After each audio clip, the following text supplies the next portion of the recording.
Zombieland Double Tap. Mark Zuckerberg starts the movie stating the newly unlocked zombies. First we got Homer, the dumbest ones.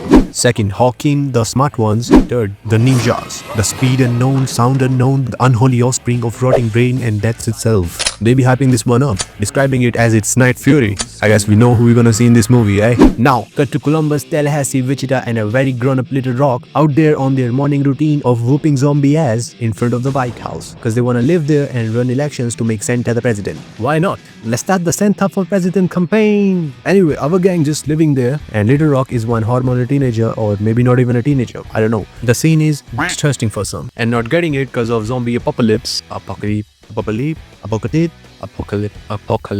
That one. Yeah. And for that reason somehow she's pissed about everything. And before moving further, I want to state I dislike this movie. And reasons are, it's not about Twinkie, some overly on the edge necessary for the plot dumbness, and this stupid ass dumb character / this stupid ass dumb character. And I'm gonna try something for this video. I'm gonna try not to swear. Now, Columbus proposes to Wichita, so she gets spooked. So she and Little Rock decides to leave again. Okay, I'm gonna try to defend her. Maybe she got commitment issues. But actually, she left because she was worried for Little Rock. Because Little Rock been throwing hormones all over the place. And Columbus' solution to this was, let's get married. So yeah, they left a note which was a straight up "fuck you, we go." And why the Sydney Sweeney you did the little XOX and a little heart there? You're leaving him. Where is this accent, bro? Anyway, lady, your notes are actually bad. They are equivalent to, I ran over your dog while driving. Heart, heart. Bad in notes, he died screaming. Heart, heart. Whatever. Another theory which that just ran to throw her teenager sister somewhere with people of her own age. You know, grown-ups call it school. But it's apocalypse, so maybe a club or something. Whatever. I'm just saying, I'm rooting that after some time, Vegeta would change her mind of running away from the only guy she presumably encountered in 6 years, apart from this father figure, and apart of the fact that Columbus was a wuss. But he's grown since then. So rooting for her to come back. Not rooting for this one to come back though. Cause she is stupid as fart. Within a month now, Ted and Columbus go to nearby mall so Columbus can get his mind off Wichita, and maybe could be other reasons too, like picking some useful stuff. But Columbus decides to pick this dumb girl, Madison, who's been surviving this apocalypse by living in a freezer. She is annoying AF and super dumb. If zombies interact with her, they would decide to switch to vegan diet. Dal says tomorrow he gonna hit the road alone, so for now they hit the bed, obviously separately, but dumbness hits the bed with Columbus, and they be hitting a little harder. Oh yeah? Is that how you like it? Anyway, Tallahassee hears another voice, so he goes to investigate and Columbus joins, and for the first time with a better weapon than Tallahassee. And they find out the source of noise is Wichita, who came back not to stay, but just for some guns. And here's my theory. Because it turns out they picked a pacifist hippie, and Little Rock, being dumb freaky duck lover, left her own sister and ran with that hippie. Yeah, and then Wichita finds out about the dumbness and she like, wow. And then the morning comes and they gotta go find if Little Rock's still alive, who is gone to Graceland with the pacifist. How the John Lennon, he been surviving all this time without guns. Anyway, so last movie was about Tallahassee's beloved Twinkies, but this movie is about, any guesses? this minivan. Yes, this quacking minivan. Only car there, cause girls took the beast. So Tallahassee is left with this and he hates it. And Dumbness joins them on their minivan travels too. So they driving minivan, then they stop it, Dumbness hits her head, Icarus is subconscious, then they get out of minivan, spots a bus and then gets to the bus. But the bus starts an alarm that attracts a bunch of zombies. So they do some pow-pows and unlock another zombie character, which is Tougher, better, faster, stronger. And reminds me of this video.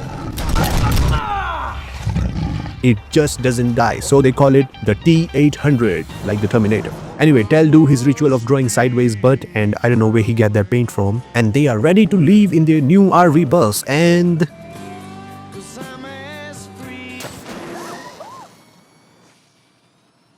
they do their walk of shame back to minivan. And the minivan travels continues.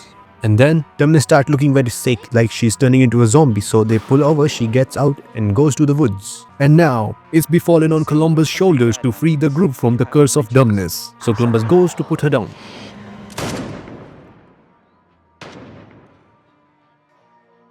Minivan travels without dumbness.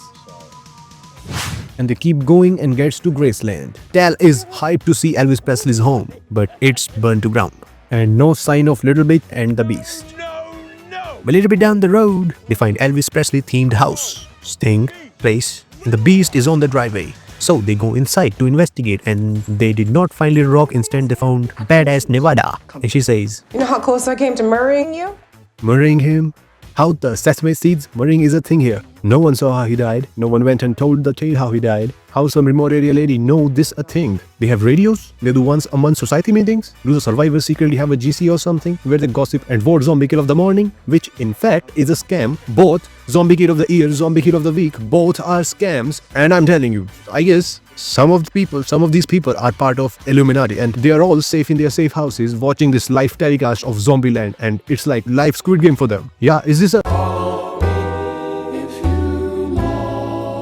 Nevada tells them that Little Rock and Hippie were here and they are headed off to a hippie safe place where there are no guns allowed. That place is Babylon. Little Rock arrives at Babylon of who the bananas are these people. And somehow how they managed to survive this long and build their own fort without guns. Back to the Elvis Museum / hotel. Tallahassee and Nevada bond over their mutual love of Elvis and then they bump uglies and the next day some conehead with a monster truck destroys the beast. Because he's the one who used to park in Nevada's driveway and now tells the one parking in Nevada's driveway and this is not about the driveway. Then Conehead's sidekick pops out and they are basically Tallahassee and Columbus, so they go inside for some drinks. And then see there are some T-800s outside, so second copy goes like, relax, we got this. So they goes outside and had some action and then comes back in. And he's sitting there bragging about how good of a job they did killing those zombies and swinging his arm for like half a minute. And none of these blind folks notices. And Nevada, who is sitting right behind him, noticed the bite. So him and his sidekick, who is also bitten, turn to zombies. And then begins the chase to give the rest of them a reminiscence of Bite of 87. By all this, you could have easily get grazed by those nails and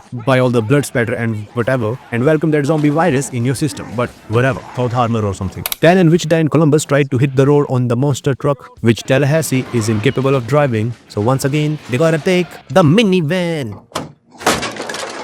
What was that? Satisfying.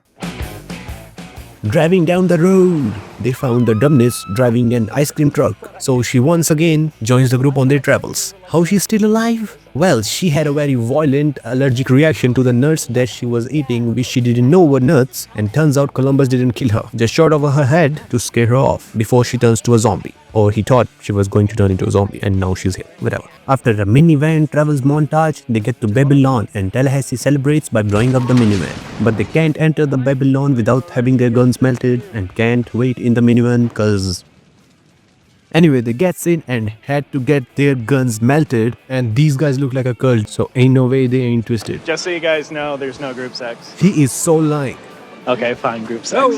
Told ya. Anyway, they find Little Rock and she doesn't want to leave and Columbus wants to stay and have a home for once. But this ass place ain't no home for Tallahassee. So when the night falls, he says his goodbyes. I will never forget you. What's his name? See you, pals. It's Tallahassee. I told you that. Sally Tally!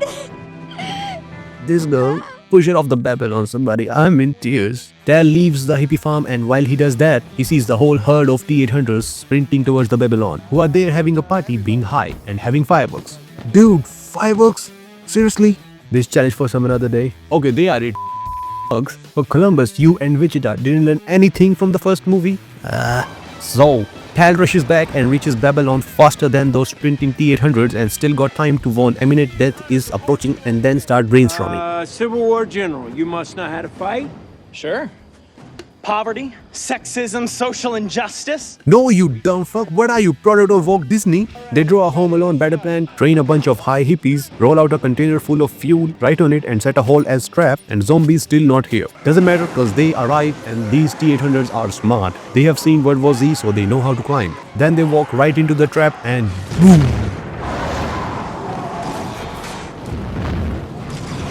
Boom boom at Zombiejima. But nope, still ain't done. Zombies surrounds and with shovel and sticks, our heroes can't do shit. So they hug as one small family with issues and yeah, here it ends.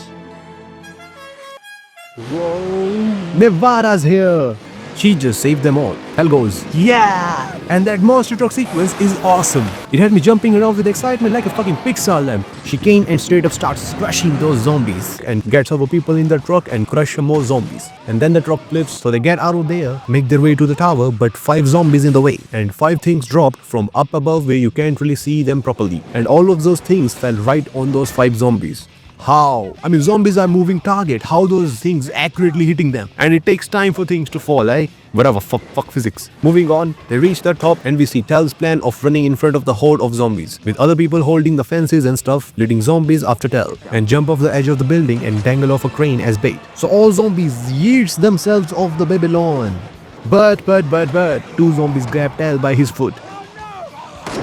So Little Rock whips out a gun that she forgot she had and shoots the zombie in the head. And now, Tel is safe, everybody's safe, and Wichita finally says yes to Merry Columbus. And one last Homer casually walks by.